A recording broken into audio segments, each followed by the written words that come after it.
Some people spend their entire lives listening to other people's stories, typing the words that seal divorces, transcribing testimonies that determine custody, documenting the moments when everything falls apart for someone else.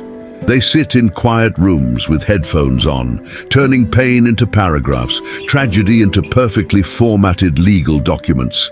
The world never sees them, never knows their names, never realizes that somewhere behind every court decision, every legal ruling, every life-changing judgment, there's a person listening, witnessing, carrying the weight of stories that don't belong to them. This is about one of those people. A woman who spent years recording other people's endings until God showed her it was time to write her own beginning. This is not a story about fame or fortune. This is a story about a woman who believed she was too ordinary to matter, too broken to be used, too invisible to have a purpose beyond survival. A woman who opened blank pages every night and closed them because she didn't believe her story was worth telling. But here's what she learned. God doesn't need you to be important. He doesn't need you to be educated or talented or impressive. He just needs you to be willing to write the letter, willing to share the pain, willing to believe that your story, your quiet, ordinary, broken story, might be exactly what saves someone else. I have a powerful testimony to share with you today, but I need you to promise me something. If you stay until the end of this story, you will see how God works in mysterious ways. Subscribe now so you don't miss any testimony that could be the exact message your heart needs today. And tell me in the comments, which country are you watching from? And let me ask you, have you ever felt that God answered a prayer when you least expected it? I want to hear your story. Her name was Lorraine Whitaker. She was 49 years old, and she worked as a remote legal transcriptionist for a large law firm in Houston, Texas. She wasn't a lawyer. She wasn't a judge. She never stepped inside a courtroom. For 10 hours a day, she sat in front of her computer with headphones on, listening to recorded depositions. Divorces where couples tore each other apart, bankruptcies where families lost everything, custody battles where children became weapons, asylum hearings where people begged for their lives in broken English. And Lorraine typed it all. Every word, every pause, every sob turned other people's pain into perfectly formatted legal documents that lawyers would file and judges would read and lives would be changed by. Lorraine had kind eyes that had seen too much suffering, not her own exactly, but adjacent to it, surrounding it, pressing in from all sides through those headphones every single day. She had dark hair she kept pulled back in a practical ponytail, a face that rarely wore makeup because who was going to see her, and hands that moved across the keyboard with practiced efficiency. She worked from a small bedroom in a modest trailer in a mobile home park outside Houston, the kind of place where people lived not by choice, but by necessity, where the walls were thin and the rent was just barely affordable and your neighbors' lives bled into yours whether you wanted them to or not. Lorraine's trailer was neat, organized, unremarkable, a small kitchen, a living room with furniture from Goodwill. One bedroom she used as an office with her computer and her transcription equipment and a window that looked out at the parking lot. And another bedroom, a second bedroom that she kept closed, always closed. Because inside that room were sneakers that still sat by the closet, posters on walls that hadn't been touched in 6 years, a bed that no one slept in anymore, her son's room, the room she couldn't bring herself to pack up or change or even enter most days. Every night after work, after 10 hours of listening to other people's worst moments, Lorraine would make herself a simple dinner, eat it alone at the small kitchen table, wash her single plate and fork, and sit down at her computer one more time. Not for work, for herself. She would open a blank document, a Word file with no name, no title, just that blinking cursor on white space, and stare at it. She had always dreamed of being a writer, had imagined when she was younger that maybe someday she'd write something that mattered, a novel maybe, or essays. or even just honest words about what it felt like to be alive. But she believed she wasn't talented enough, not educated enough, not someone important, just a transcriptionist in a trailer typing other people's words. So every night she opened that blank document and closed it, without writing a single word. Her faith was quiet and private, the kind built more from desperation than conviction. She prayed sometimes, brief conversations with God that felt more like habit than hope. Help me get through today. Help me pay the bills. Help me survive. Small prayers, modest prayers, the prayers of someone who had learned not to ask for too much because too much always seemed to get taken away. Lorraine hadn't always lived alone in a trailer. 17 years ago, she'd been married to a man named Paul, and they'd had a son named Dylan, who was bright and funny and full of that restless energy teenage boys have. They'd lived in a small house, nothing fancy but theirs, and Lorraine had worked part-time while Dylan was in school, doing transcription from home even then because it paid decent and let her be available when he needed her. Then Dylan got sick. What started as persistent headaches turned into something much worse, a rare autoimmune condition that required specialists, treatments, medications that weren't covered by insurance. The medical bills piled up like snow in a storm, impossible to shovel fast enough. Paul worked overtime. Lorraine worked full-time. They sold the house and moved into an apartment, sold the car and bought something cheaper. But it was never enough. The debt kept growing, and Paul, good, steady Paul, who had always been the optimistic one, started to crack under the weight of it. When Dylan was 16, Paul left, just packed a bag one morning and said he couldn't do it anymore, couldn't watch his son suffer, couldn't handle the debt, couldn't carry the weight. "I'm sorry," he'd said, and then he was gone. Lorraine never heard from him again. No calls, no emails, no child support, just gone.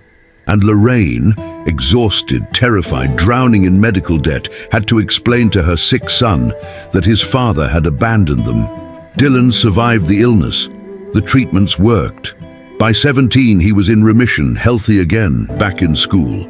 But something in him had changed. He was angry, distant. He fell in with the wrong crowd.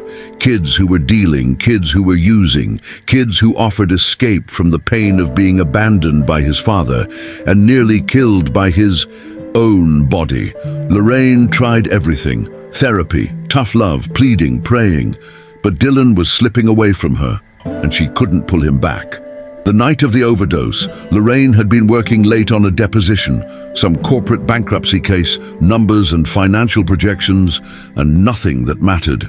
She'd taken off her headphones at 2 a.m. and walked past Dylan's closed bedroom door without checking on him, because he was 17 and she'd learned to give him space. When she found him the next morning, he'd been dead for hours.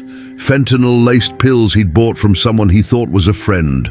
Part of the opioid crisis that was quietly devastating entire communities across Texas, across America, destroying families while the news moved on to other stories. That was 6 years ago. Paul never came to the funeral, never called, never acknowledged their son's death. And Lorraine buried Dylan alone, paid for the funeral with a payment plan she was still paying off, and returned to her trailer and her transcription work, and a life that felt like it had ended, but somehow kept requiring her to show up anyway. She didn't talk about Dylan. If anyone asked, she said she didn't have children. It was easier than explaining, easier than watching people's faces change when they realized her son was dead, easier than carrying their pity on top of her own grief. The trailer was all she could afford now. The medical debt from Dylan's treatments was still there. Thousands and thousands of dollars she chipped away at with small payments every month. She made just enough to survive. Rent, utilities, groceries, the minimum payments on debts that would probably outlive her. And every night she opened that blank document and stared at it and closed it. Because what was the point? Who was she to think her story mattered? Who was she to think anyone would care about a middle-aged transcriptionist living in a trailer, mourning a son who died from a crisis no one wanted to talk about. The case came through on a Tuesday morning in late January. Lorraine opened her assignment queue and saw it. A foreclosure hearing involving a small community library. Property taxes unpaid. Building falling into disrepair. The city was moving to seize the property and sell it to developers. It was a routine case. Lorraine had transcribed dozens like it, but something about this one felt different from the moment she started the audio. The library's director testified first, a woman in her 60s with a tired voice, explaining how budget cuts had eliminated their funding, how they'd been operating on donations and volunteer hours, how they served one of Houston's most underprivileged neighborhoods where kids had nowhere safe to go after school. Then came testimonies from community members, a retired teacher, a local pastor, a single mother who worked nights and needed somewhere her children could be supervised and safe. But it was the teenage girl's testimony that stopped. Lorraine cold. Her name was Maria, 15 years old. Her English was hesitant but clear, and her words cut through Lorraine like a knife. If this library closes, I have nowhere else to go. My mom works 3 jobs.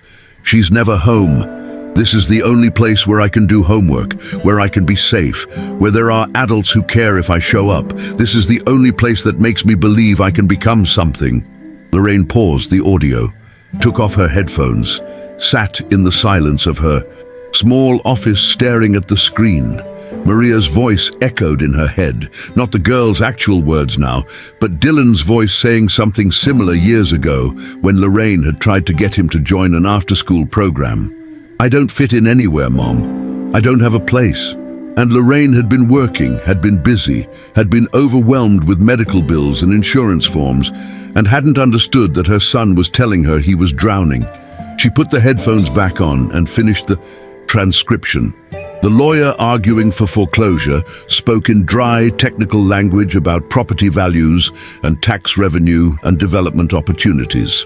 The library's lawyer spoke about community need and vulnerable populations and the intangible value of safe spaces. And Lorraine typed it all, every word, every argument, every moment of a hearing that would determine whether Maria and hundreds of kids like her would have somewhere to go or be left to the streets and the dealers and the fentanyl crisis that had killed Lorraine's son. That night, Lorraine didn't make dinner. She sat at her kitchen table, staring at nothing, thinking about Maria's testimony, thinking about Dylan's empty bedroom down the hall, thinking about how many Marias and Dylans were out there right now with nowhere safe to land. The storm inside her wasn't loud or dramatic. It was quiet, suffocating, the kind that makes you realize you've been drowning for years and just accepted it as normal. She thought about the blank documents she opened and closed every night, thought about the dream of being a writer that she'd buried along with her son, thought about how she spent 10 hours a day recording other people's decisions but had never had the courage to make one of her own. And then, before she could talk herself out of it, Lorraine opened her computer, opened a new document, and this time, instead of staring at the cursor and closing it, she started to write. The letter came out in one long, unbroken stream, not polished, not perfect, just honest. Lorraine wrote about Dylan, not using his name. She kept it anonymous, kept all identifying details vague. But she wrote about what happens when communities lose safe spaces before they even realize they're collapsing. She wrote about a teenage boy who survived a terrible illness only to die from a crisis that could have been prevented if there had been somewhere for him to go, someone to notice he was slipping, something to give him hope that his life could be more than pain and anger and addiction. She wrote about the library director's testimony, about Maria's voice, about how 15-year-old girls should not have to beg courts to let them keep the one place they feel safe. She wrote about invisible infrastructure, the programs and places and people that hold communities together until the moment they're gone and suddenly everything falls apart. And she wrote to the judge, not interfering with the case, not breaking any professional rules. Just a citizen sharing a story that might matter, that might remind him that behind the legal arguments and property values and tax revenue projections were actual human lives hanging in the balance. When she finished, it was 3 in the morning. Lorraine read the letter 3 times, her hands shaking, tears streaming down her face. This was the most honest thing she'd written in years, maybe ever. It was raw and painful and probably too emotional for a legal matter, but it was true. Every word was true, and Lorraine realized that truth, uncomfortable, messy truth, was the only thing she had left to offer.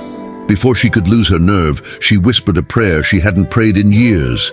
God, if this is pride, close the door. If this is purpose, use it. I don't know what I'm doing. I don't know if this will make any difference, but I can't just type other people's stories anymore and pretend mine doesn't matter. So if you want to use this, use it. And if you don't, stop me. Now, she waited 30 seconds, a minute, expecting doubt to flood in, expecting fear to paralyze her, expecting the familiar voice in her head that always said, "You're not important enough for this to matter." But the voice didn't come. Instead, there was just silence and peace, and the strange, unfamiliar feeling of having done something that mattered, regardless of what happened next. Lorraine found the judge's chamber's contact information through public records. The case was part of the public docket, and citizens were allowed to submit written comments. She formatted the letter properly, attached it to an email marked Public Comment Case NUS 2026 FC 4782, and hit send before she could second-guess herself. Then she closed her computer, walked to Dylan's room, opened the door for the first time in months, and sat on the edge of his bed in the darkness. "I wrote something," she whispered to the empty room. "I don't know if it'll help, but I wrote it, and I think maybe that's what I was supposed to do all along. Not save you, I couldn't do that, but maybe save someone else. Maybe make your story mean something." She sat there for a long time, crying quietly, surrounded by sneakers and posters and the ghost of the boy she'd loved and lost. And when she finally stood up and closed the door behind her, something felt different. Not healed, but less heavy. Like she'd finally set down a weight she'd been carrying for 6 years and didn't know how to put down. Weeks passed. Lorraine went back to her routine. 10 hours a day transcribing depositions, eating simple dinners alone, existing in the quiet monotony that had defined her life since Dylan's death. She didn't tell anyone about the letter, didn't check for responses, tried not to think about it too much because thinking about it meant hoping, and hope was dangerous for people like her. She'd learned that lesson the hard way. Then, on a Thursday afternoon in early March, Lorraine was transcribing a child custody hearing when her email pinged with a notification. She almost ignored it. She had a strict policy of not checking personal email during work hours, but something made her click over. The subject line made her heart stop. Case Dragon 2026 FC 4782 Public Comment. Lorraine's hands shook as she opened the email. It was from the judge's clerk, brief and professional. "Your written testimony was submitted to the court and has been entered into the case record. The ruling will be announced Friday, March 14th at 2 p.m. Thank you for your participation in the judicial process." That was it. No indication of whether the letter had mattered. No hint about the ruling. Just acknowledgement that it had been received. Friday came. Lorraine sat at her computer pretending to work, but unable to focus, refreshing the court website every few minutes, waiting for the ruling to be posted. At 2:17 p.m. it appeared. She clicked a PDF with trembling hands and started reading. Legal language, technical arguments, citations of previous cases, and then, on page 7, a paragraph that made Lorraine's vision blur with tears. This court has reviewed all testimony and evidence presented, including an anonymous public comment that reminded this court of the invisible impact small places can have on fragile lives. The testimony of Ms. Maria Rodriguez, combined with extensive community support, demonstrates that this library serves a critical function beyond its property value. This court finds that foreclosure at this time would cause irreparable harm to the community. The judge suspended the foreclosure, ordered the city to work with the library board on a payment plan for back taxes, and, this was the part that made Lorraine actually sob out loud, ordered the city to implement a recovery initiative for struggling community institutions in vulnerable neighborhoods, a pilot program, funding for places like this library, an acknowledgement that some things matter more than money. Lorraine closed her laptop and put her head down on her desk and cried. Not sad tears, not grief tears, something else. Relief, maybe, or gratitude, or the overwhelming feeling of having done something that actually mattered.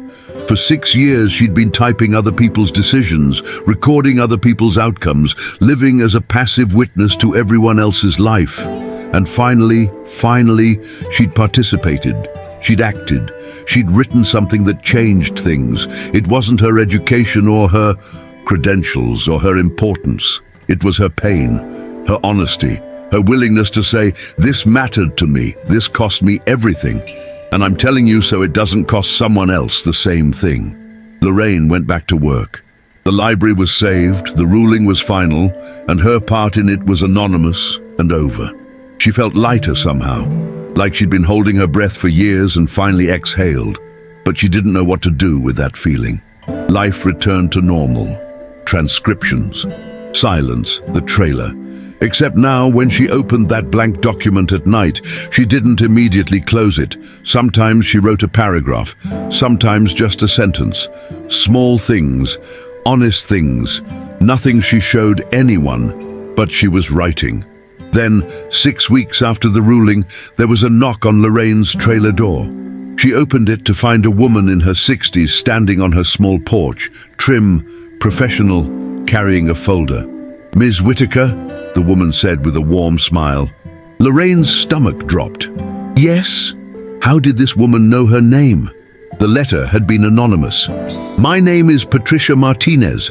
I'm the director of the Riverside Community Library. May I come in? Lorraine let her in, mind racing, trying to figure out how she'd been discovered. Patricia sat at the small kitchen table and pulled documents from her folder. The court clerk is my cousin, she said gently. She's not supposed to tell me things, but she knew how much this ruling meant to our community. She mentioned that an anonymous letter had influenced the judge, and she might have accidentally let your email address slip. Patricia smiled. I'm not here to cause problems. I'm here to say thank you. Lorraine felt tears welling up. I didn't do anything special. I had a son. He died, and I couldn't save him. But maybe I could help save that library for other kids like him. Patricia reached across the table and took Lorraine's hand. That letter didn't just influence the judge. It reminded our whole community why we were fighting. The judge quoted it in his ruling, and suddenly people understood. Not just the legal arguments, but the human cost. We've had donations pouring in, volunteers signing up. The city actually cares now. Patricia pulled a flyer from her folder. We're starting a new adult creative writing program for people who never believed their stories mattered. People who work jobs nobody notices, who live lives nobody writes about, who have things to say but no platform to say them from. I want you to lead it. Lorraine stared at her. I'm not a teacher. I'm not even a real writer. I'm just... Patricia interrupted gently. You're exactly what we need.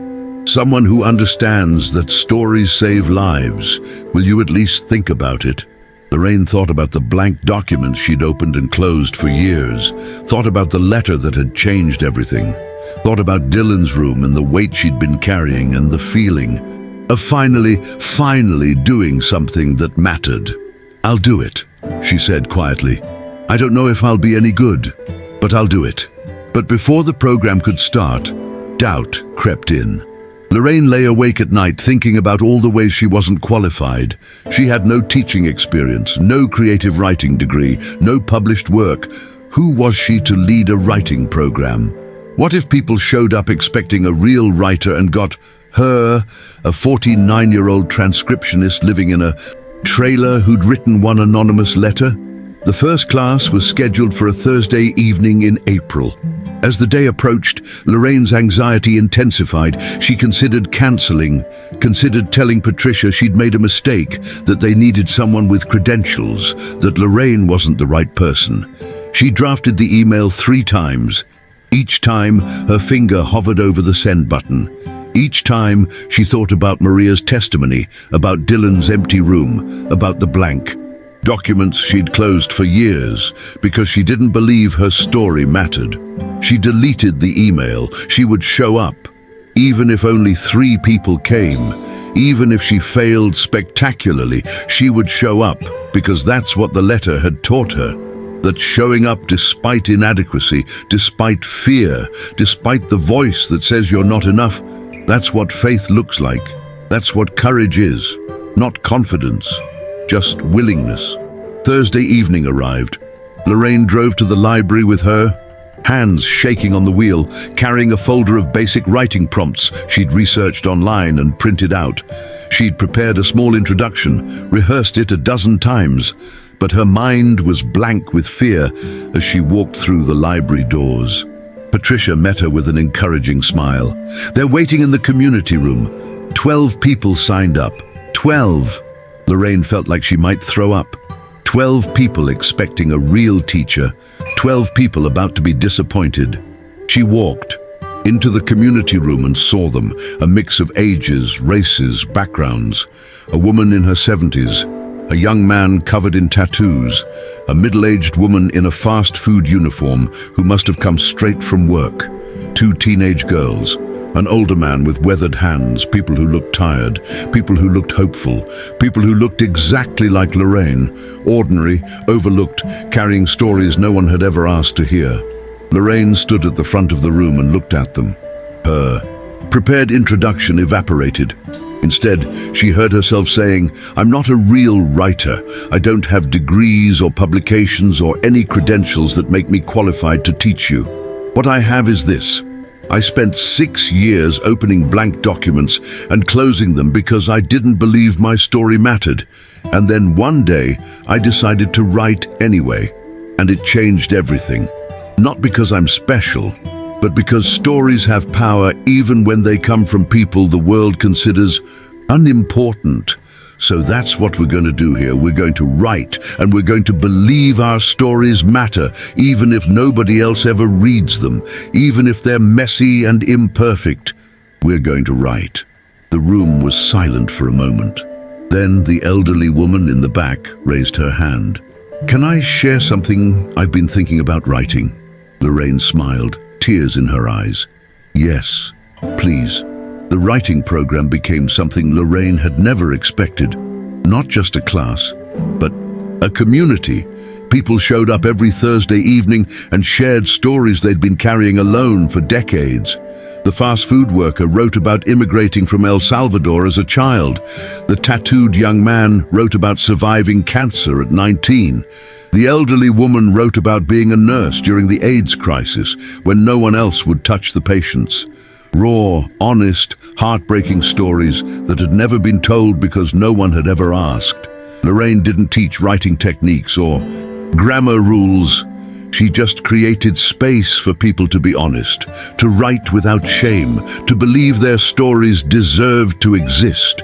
And week by week, something shifted. People who had come once tentatively started coming regularly. They brought friends. The group grew to 20, then 30. The library gave them a bigger room. After 3 months, Patricia approached Lorraine with an idea. What if we published a collection? Nothing fancy, just a small book of stories from the program. Testament to this community, these voices. Lorraine felt the familiar fear rise up. We're not good enough, we're not real writers, who would read it? But she looked at the faces of her students and thought about the letter she'd written. About the difference between perfect and honest, about how God uses the unlikely and the overlooked. "Let's do it," she said. They worked for months, revising and editing and supporting each other. The collection came together slowly, carefully, each person contributing one piece. Lorraine wrote too. Not the letter about Dylan, but something new. something she'd been circling for years but had never had the courage to put on paper. She called it The Room I Never Closed. It was about grief, about addiction, about the fentanyl crisis, about keeping your child's sneakers in the closet because getting rid of them feels like killing him a second time, about learning to live with loss that never heals, but somehow, eventually, transforms into something you can carry. The collection was published through a local independent press in October. Nothing fancy, just a simple paperback with a photo of the library on the cover and 30 stories inside from people nobody knew. They held a small launch event at the library. Maybe 50 people came. The local news sent a reporter who wrote a brief article. It wasn't a bestseller. It wasn't going to change the literary world. But for the people who wrote those stories, it was everything. It was proof that their lives mattered, that their pain had purpose, that invisibility wasn't permanent. A few weeks after publication, Lorraine received an email from an editor at a small Texas-based publishing house. She'd read the collection, been moved by The Room I Never Closed, wanted to know if Lorraine had more writing, wanted to offer mentorship, maybe help her develop a full essay collection. Nothing guaranteed, nothing promised. Just an invitation to keep writing, to keep telling the truth, to see where it might lead. Lorraine stared at the email for a long time. This was the door she'd never imagined. Not fame, not fortune, but recognition, validation. Someone saying, "Your words matter. Your story deserves to be told. You are not too ordinary, too broken, too late." "Thank you," Lorraine whispered to God, to the empty trailer, to the universe. "Thank you for not letting me close that document. Thank you for making me write the letter. Thank you for showing me that my story wasn't over." Lorraine continued working as a transcriptionist. She still needed the income, but something fundamental had changed. She wasn't just recording other people's decisions anymore. She was creating her own. Every evening after work, instead of opening a blank document and staring at it paralyzed, she wrote essays about grief, about addiction, about motherhood and loss and surviving when you don't know how. Some of it was good, some wasn't, but all of it was honest. The writing program at the library thrived. Students from the first session became mentors to new students. They started a second group, then a third. The library became a hub for creative expression in the community, not just writing, but art, music, spoken word. Maria, the 15-year-old who had testified at the foreclosure hearing, joined the youth writing program and wrote poetry about immigration, about being the daughter of 3 jobs, about libraries as sanctuaries. She showed her work to Lorraine and said, "You helped save this place. Now it's saving me." The editor in Austin became a genuine mentor. They met monthly over video calls, discussing craft, structure, voice. She helped Lorraine understand that her lack of formal training wasn't a deficit, it was an asset. "You write like someone who has something to say, not someone trying to sound smart," the editor told her. "That's rare, that's valuable." Under her guidance, Lorraine slowly assembled a collection of essays, not about Dylan specifically, but about the invisible crises. Addiction, medical debt, single motherhood, the working poor, the communities collapsing while everyone looked away. But the most unexpected gift came in November, almost a year after the letter that started everything. Lorraine was leading her Thursday evening writing group when Patricia pulled her aside. "There's someone here to see you," she said quietly. Lorraine looked confused. "A student?" Patricia shook her head. "Just come with me." In the library's main reading room stood a man in his 30s, well-dressed, professional, carrying a briefcase. He looked nervous. When he saw Lorraine, he smiled hesitantly. "Ms. Whitaker, my name is David Chen. I'm a policy analyst with the Texas Community Development Institute. I've been following the pilot program that came out of the library foreclosure case, the one your letter helped create." He paused. "We want to expand it statewide, and we'd like you to consult on the human impact assessment. Help us understand what these programs mean to the people they serve. Lorraine stared at him. I'm not a policy expert. I'm a transcriptionist, David smiled. Exactly. We have plenty of experts who understand policy. We need someone who understands people, someone who can articulate why these spaces matter in ways that move legislators and funders. Your letter did that, and we think you could do it again. It wasn't a full-time job, just consulting work, a few projects a year. But it was paid. It was meaningful. It was another door opening that Lorraine had never imagined existed. The consulting work led to more opportunities. Lorraine spoke at community forums about the importance of accessible creative spaces. She wrote op-eds for local papers about the hidden costs of austerity, how cutting library funding or after-school programs or mental health services saved money on paper but cost lives in reality. She testified before City Council about budget priorities, her voice steady as she shared Dylan's story publicly for the first time, no longer anonymous, no longer hidden. The essay collection she'd been working on found a publisher, a small press, nothing major, but legitimate. Invisible Infrastructure, Essays on Survival and Community came out the following spring. It sold modestly, got a few good reviews, but more importantly, it reached people who needed it. Lorraine started getting emails from readers, other mothers who'd lost children to overdoses, other single parents, drowning in medical debt, other people working invisible jobs and feeling invisible themselves. Thank you for seeing us, they wrote. Thank you for telling our stories.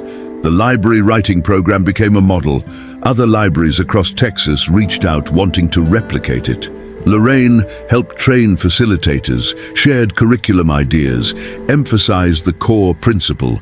You don't need credentials to lead people in telling their truth. You just need to believe their truth matters. Within 2 years, similar programs existed in 15 cities. Hundreds of people who had never considered themselves writers were putting words on paper, were sharing stories that deserved to be told. Lorraine's relationship with Dylan's memory shifted too. She finally packed up his room, not erasing him, but transforming it into a small office where she could write.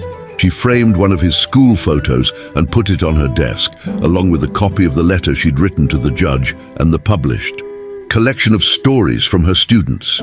Look what you started, she'd whisper sometimes when writing was hard. Look what your life meant, even though it ended too soon. She moved out of the trailer, not to anywhere fancy, but to a small apartment with better light and lower crime and walls that didn't shake when trucks drove past. She kept transcribing legal documents because the income was steady and the work still mattered in its own way. But she was no longer defined by it.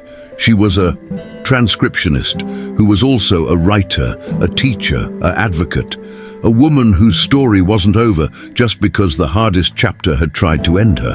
On a warm evening in late May, Lorraine sat in the Riverside Community Library, not in the community room where she taught, but in the main reading area where students studied and readers browsed, and Maria and kids like her found sanctuary. She watched a teenage boy, maybe 16, sitting at a table with his laptop and a stack of books, completely absorbed in whatever he was working on. He had headphones on. He was safe. He was focused. He was becoming something. Lorraine closed her eyes and thought about all the doors that had opened since she'd written that letter. The teaching position, the mentorship, the consulting work, the book, the advocacy. None of it had been in her plan. None of it had seemed possible when she was opening and closing blank documents every night, convinced her story didn't matter. But God had been writing a bigger story, one that used her pain, her loss, her years of invisible work and turned them into something that helped others survive their own darkness. She thought about the prayer she'd whispered before sending the letter. If this is pride, close the door. If this is purpose, use it. And God had answered, not with certainty or guarantees, but with opportunities, with open doors. With the quiet affirmation that yes, your story matters, yes, your words have power, yes, even though you're ordinary, and broken and living in a trailer and typing other people's decisions, Even you can write something that changes lives. Lorraine wasn't asking God to give her back what she'd lost. She couldn't have Dylan back, couldn't undo the overdose or the years of grief or the empty room she'd finally found the courage to transform. But she could thank God for turning her pain into direction, for showing her that the story wasn't over, for teaching her that sometimes the impossible door isn't going back to who you used to be. It's discovering who you were always meant to become. She opened her journal, a simple notebook she carried everywhere now, and wrote, "I am 49 years old. I work as a legal transcriptionist. I live alone. I lost my son to addiction. And I'm a writer. Not because I'm talented or educated or important, but because I finally believed that my story, my ordinary, broken, painful story, deserved to be told. And that belief changed everything. It saved a library. It gave voice to the voiceless. It turned my grief into purpose. It showed me that God doesn't need me to be impressive. He just needs me to be willing to write the letter, willing to tell the truth, willing to believe that even invisible people inside cold systems can open doors no one knew existed. If you made it this far, it was not by chance. God placed this story in front of you because you needed to hear it. Now I want you to do something for me. Subscribe to the channel so you can keep receiving these stories that feed the soul. And in the comments, tell me which country you are from and share this with me. What did this testimony leave in your heart? Is there something in your life you need to surrender to God today? Share your prayer, your pain, or your joy. Here we are a family, and your story matters.